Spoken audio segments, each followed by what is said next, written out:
I did not like rising in the black underground crypt. I didn't like the chill in the air, and that faint stench from the prison below, the feeling that this was where all the dead things lay. A fear overcame me. What if she didn't rise? What if her eyes never opened again? What did I know of what I'd done? Yet it seemed an arrogant thing, an obscene thing to move the lid of the coffin again and gaze at her, in her sleep, as I had done last night. A mortal shame came over me. At home, I would never have dared to open her door without knocking, never dared to draw back the curtains of her bed. She would rise. She had to. And better that she should lift the stone for herself, know how to rise, and that the thirst should drive her to it at the proper moment, as it had driven me. I lighted the torch on the wall for her, and went out for a moment to breathe the fresh air. Then, leaving gates and doors unlocked behind me, I went up into Magnus's cell to watch the twilight melt from the sky. I'd hear her, I thought, when she awakened. An hour must have passed. The azure light faded, the stars rose, and the distant city of Paris lighted its myriad tiny beacons. I left the windowsill where I had sat against the iron bars, and I went to the chest and began to select jewels for her. Jewels she still loved. She had taken her old keepsakes with her when we left her room. I lighted the candles to help me see, though I didn't really need them. The illumination was beautiful to me, beautiful on the jewels.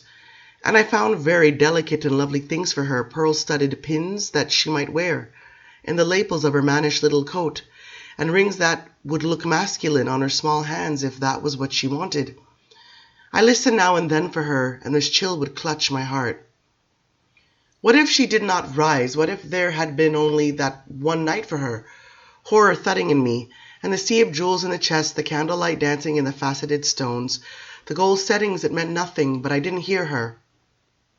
I heard the wind outside, the great soft rustle of the trees, the faint distant whistling of the stable boy, as he moved about the barn, the neighing of my horses. Far off a village church bell rang. Then, very suddenly, there came over me the feeling that someone was watching me. This was so unfamiliar to me that I panicked. I turned, almost stumbling, into the chest and stared at the mouth of the secret tunnel. No one there. No one in the small empty sanctum with the candlelight playing on the stones and Magnus's grim countenance on the sarcophagus. Then I looked straight in front of me at the barred window, and I saw her looking back at me. Floating in the air she seemed to be, holding to the bars with both hands, and she was smiling. I almost cried out. I backed up and the sweat broke out all over my body. I was embarrassed suddenly to be caught off guard, to be so obviously startled. But she remained motionless, smiling still, her expression gradually changing from serenity to mischievousness. The candlelight made her eyes too brilliant. "It's not very nice to frighten other immortals like that," I said. She laughed more freely and easily than she ever had when she was alive. Relief coursed through me as she moved, made sounds. I knew I was blushing. "How did you get there?" I said. I went to the window and reached through the bars and clasped both her wrists. Her little mouth was all sweetness and laughter. Her hair was a great shimmering mane around her face. "I climbed the wall, of course," she said. "How do you think I got here?" "Well, go down. You can't come through the bars. I'll go to meet you." "You're very right about that," she said. "I've been to all the windows. Meet me on the battlements above. It's faster." She started climbing, hooking her boots easily into the bars, then she vanished. She was all exuberance as she'd been the night before as we came down the stairs together. "Why are we lingering here?" she said. "Why don't we go on now to Paris?" Something was wrong with her, lovely as she was. Something not right. What was it? She didn't want kisses now, or even talk really, and that had a little sting to it. "I want to show you the inner room," I said, "and the jewels." "The jewels?" she asked. She hadn't seen them from the window. The cover of the chest had blocked her view. She walked ahead of me into the room where Magnus had burned, and then she lay down to crawl through the tunnel. As soon as I saw the chest, she was shocked by it. She tossed her hair a little impatiently over her shoulder, and bent to study the brooches, the rings, the small ornaments, so like those heirlooms she'd had to sell long ago, one by one. "Why, he must have been collecting them for centuries," she said. "And such exquisite things. He chose what he would take, didn't he? What a creature he must have been." Again, almost angrily, she pushed her hair out of the way. It seemed paler, more luminous, fuller, a glorious thing. "The pearls, look at them," I said. "And these rings." I showed her the ones I'd already chosen for her. I took her hand and slipped the rings on her fingers. Her fingers moved as if they had life of their own. Could feel delight, and again she laughed. Ah, but we are splendid devils, aren't we? Hunters of the savage garden, I said. Then let's go into Paris, she said, faint touch of pain in her face, the thirst. She ran her tongue over her lips. Was I half as fascinating to her as she was to me? She raked her hair back from her forehead, and her eyes darkened with the intensity of her words. I wanted to feed quickly tonight, she said, then go out of the city, into the woods. Go where there are no men and women about. Go where there is only the wind and the dark trees and the stars overhead. Blessed silence.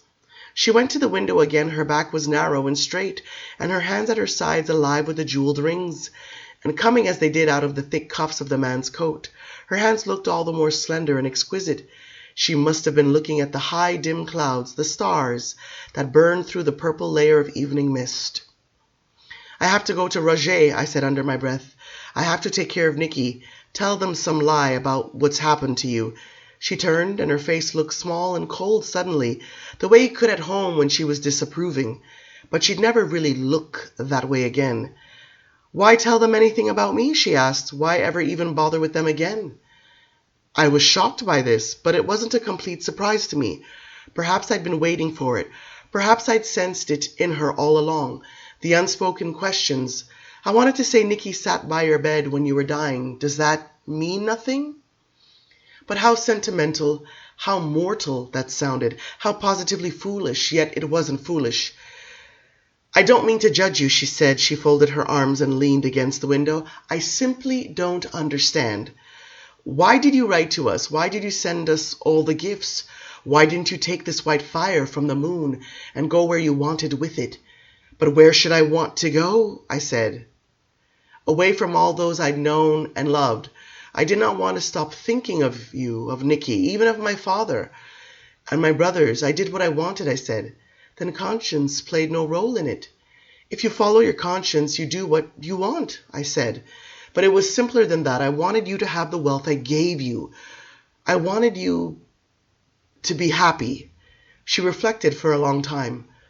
Would you have had me forget you? I demanded. It sounded spiteful, angry. She didn't answer immediately.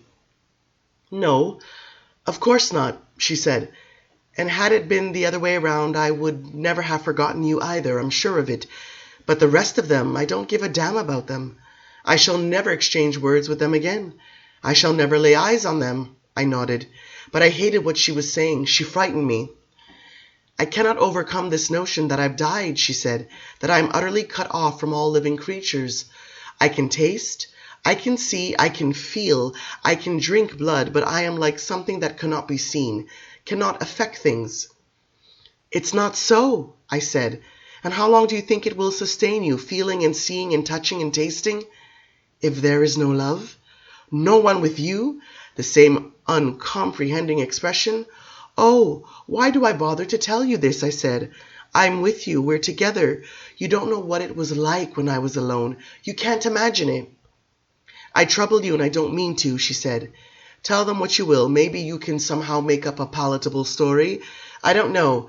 If you want me to go with you, I'll go. I'll do what you ask of me. But I have one more question for you. She dropped her voice. Surely you don't mean to share this power with them? No, never. I shook my head as if to say the thought was incredible. I was looking at the jewels, thinking of all the gifts I'd sent, thinking of the dollhouse. I had sent them a dollhouse. I thought of Renault's players safely across the channel. Not even with Nicholas? No. God, no. I looked at her. She nodded slightly as if she approved of this answer, and she pushed at her hair again in a distracted way. Why not with Nicholas? She asked. I wanted this to stop. Because he's young, I said. And he has life before him. He's not on the brink of death. Now I was more than uneasy. I was miserable. In time, he'll forget about us. I wanted to say about our conversation. He could die tomorrow, she said. A carriage could crush him in the streets. Do you want me to do it? I glared at her. No, I don't want you to do it, but who am I to tell you what to do? I'm trying to understand you. Her long, heavy hair had slipped over her shoulders again, and exasperated, she took hold of it in both hands. Then suddenly she made a low hissing sound, and her body went rigid. She was holding her long tresses and staring at them. "My God!" she whispered, and then in a spasm she let go of her hair and screamed. The sound paralyzed me. It sent a flash of white pain through my head. I had never heard her scream, and she screamed again as if she were on fire. She had fallen back against the window, and she was screaming louder as she looked at her hair. She went to touch it and then pulled her fingers back from it as if it were blazing. And she struggled against the window, screaming and twisting from side to side as if she were trying to get away from her own hair. "Stop it!" I shouted. I grabbed hold of her shoulders and shook her. She was gasping. I realized instantly what it was. Her hair had grown back. It had grown back as she slept until it was as long as it had been before. And it was thicker even, more lustrous. That is what was wrong with the way she looked, what I had noticed and not noticed, and what she herself had just seen.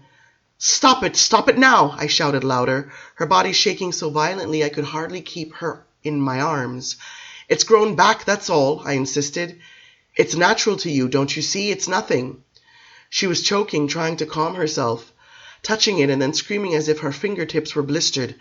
She tried to get away from me and then ripped at her hair in pure terror. I shook her hard this time. "Gabrielle," I said, "do you understand me? It's grown back, and it will every time you cut it. There's no horror in it, for the love of hell. Stop!" I thought if she didn't stop, I'd start to rave myself. I was trembling as badly as she was. She stopped screaming, and she was giving little gasps. I'd never seen her like this, not in all the years and years in Auvergne. She let me guide her towards the bench by the hearth where I made her sit down. She put her hands to her temples and tried to catch her breath, her body rocking back and forth slowly. I looked about for a scissor. I had none. The little gold scissor had fallen on the floor of the crypt below. I took out my knife. She was sobbing softly in her hands. "Do you want me to cut it off again?" I asked. She didn't answer. "Gabrielle, listen to me." I took her hands from her face. "I'll cut it again if you like. Each night cut it and burn it. That's all." She stared at me in such perfect stillness suddenly that I didn't know what to do. Her face was smeared with blood from the tears, and there was blood on her linen, blood all over her linen. "Shall I cut it?" I asked her again. She looked exactly as if someone had hit her and made her bleed. Her eyes were wide and wondering, the blood tears seeping out of them down her smooth cheeks. And as I watched, the flow stopped and the tears darkened and dried to a crust on her white skin. I wiped her face carefully with my lace handkerchief. I went to the clothing I kept in the tower, the garments made for me in Paris, that I'd brought back and kept here now. I took off her coat. She made no move to help me or stop me, and I unhooked the linen shirt that she wore. I saw her breasts, and they were perfectly white except for the palest pink tint to the small nipples. Trying not to look at them, I put the fresh shirt on her and buttoned it quickly. Then I brushed her hair, brushed it, and not wanting to hack at it with the knife, I braided it for her in one long plait, and then I put her coat back on her. I could feel her composure and her strength coming back.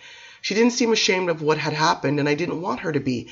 She was merely considering things. But she didn't speak. She didn't move.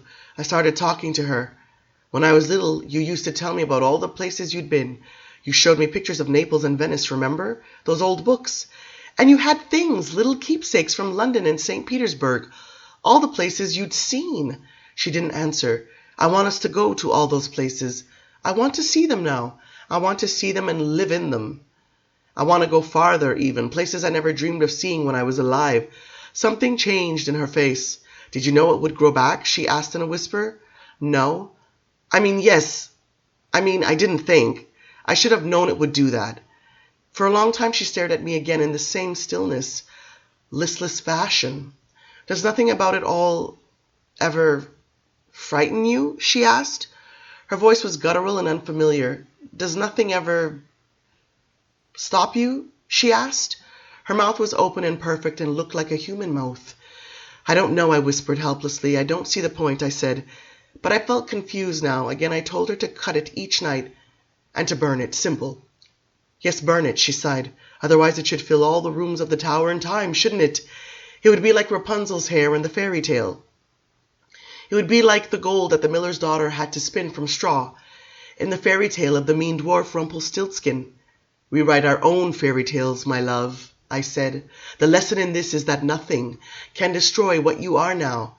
Every wound will heal. You are a goddess. And the goddess thirsts, she said. Hours later, as we walked arm in arm like two students through the boulevard crowds, it was already forgotten. Our faces were ruddy, our skin warm, but I did not leave her to go to my lawyer. And she did not seek the quiet open country as she had wanted to do. We stayed close to each other, the faintest shimmer of the presence now, and then making us turn our heads.